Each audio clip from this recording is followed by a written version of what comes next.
নমস্কার। 2022-এর টেটের নিয়োগ নোটিফিকেশন নিয়ে গুরুত্বপূর্ণ আপডেট।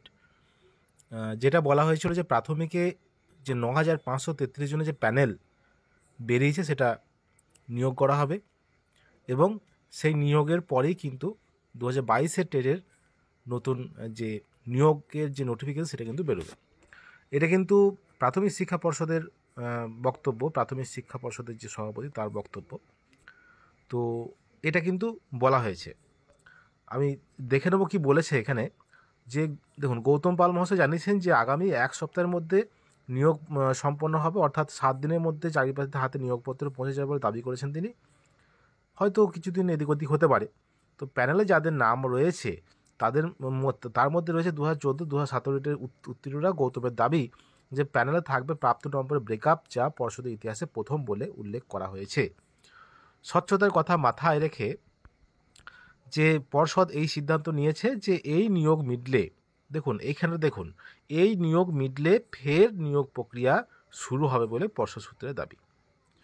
অর্থাৎ যে প্যানেল প্রকাশিত হয়েছে, এই প্রাথমিক যে নিয়োগ, সেই নিয়োগের ইতিহাসে সব থেকে স্বচ্ছ প্যানেল বলতে গেলে এটাই। এই ধরনের প্যানেল কিন্তু আগে কখনো বেরোয়নি, এটা কিন্তু সবাইকে মানতে হবে।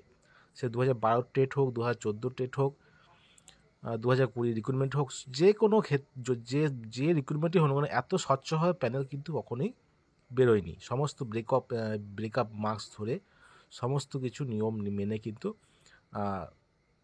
প্যানেল প্রকাশিত হয়েছে। তো কিছু সিট আছে যেটা একটা কেসের জন্য।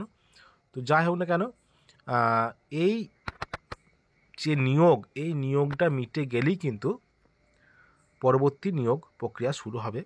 পর্ষদ কিন্তু জানাচ্ছে এটাই।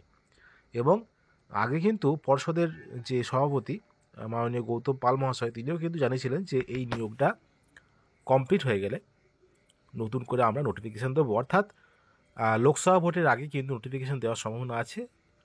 এবং এই যে নিয়োগটা যদি খুব তাড়াতাড়ি হয়ে যায়, ফেব্রুয়ারি মাসের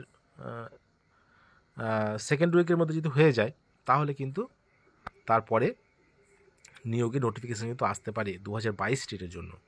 এটা কিন্তু যেহেতু লোকসভা ভোট আছে, লোকসভা ভোটের আগে কিন্তু দিতে পারে। এটা কিন্তু পর্ষদ সূত্রে এই খবরটা পাওয়া যাচ্ছে।